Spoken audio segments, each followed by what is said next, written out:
Mr. Huntington worked his whole life for his Uncle Collis. And when Collis dies, he and Arabella, his second wife, but she was Henry's age, had 5 estates together.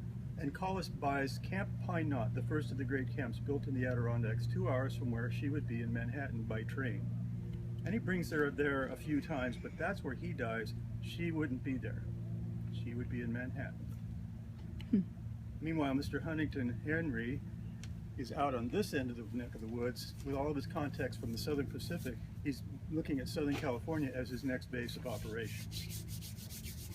So when he's wooing Arabella over the course of 10 years, she's looked at the style of house that Mr. Huntington Henry would have. She's picking art for him, picking plans for him. When he finally gets the house done, he's trying to get her here for, you gotta come see this for goodness sake. And she has no reason to come. She's got her own fortune. She's got a house, or had a house in Paris. She's leasing a different one now. She's got everything. All of her socializing, her connections is everywhere else, not here. This is the boonies. I'll speed it up. He builds a Japanese garden, and he uses rustic oak harvested off the property to give her shade, because she would discount anything if it didn't have shade. She's got to have shade. She doesn't see very well. She's still dressed in black. She just liked to, but she's got to have shade. So when she gets here, she sees these rustic arbors. She says, "Edward, what are you doing? Stop calling this place a restaurant. What is all this rustic? What are you thinking?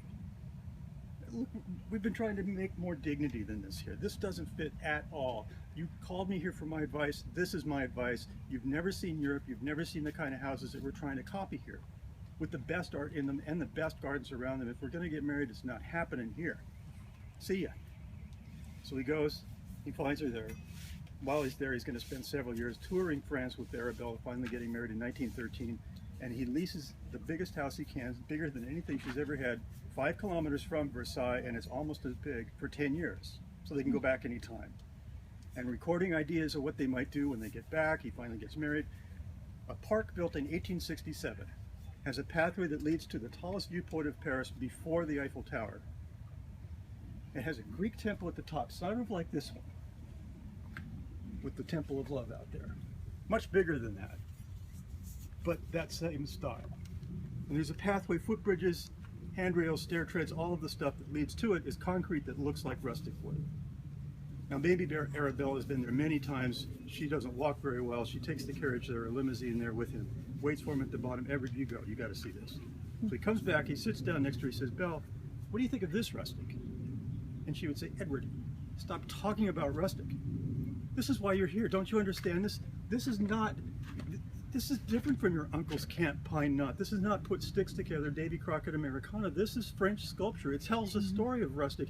It's somebody's, that moment where it tricks you and you think it's something other than what you started thinking it was. Well, of course it's concrete. Well, of course it's wood. Well, it's neither. That makes it something else. It makes it what, Edward? Scenery? You're right. It makes it art." So he says, "Well, that charms you. You've charmed me, Belle. That's why I'm here. I'm so glad we finally got married and you finally got me to friends." So he comes back, he has a guy make 100 concrete trees for him. Or guys. Right? It's my kind of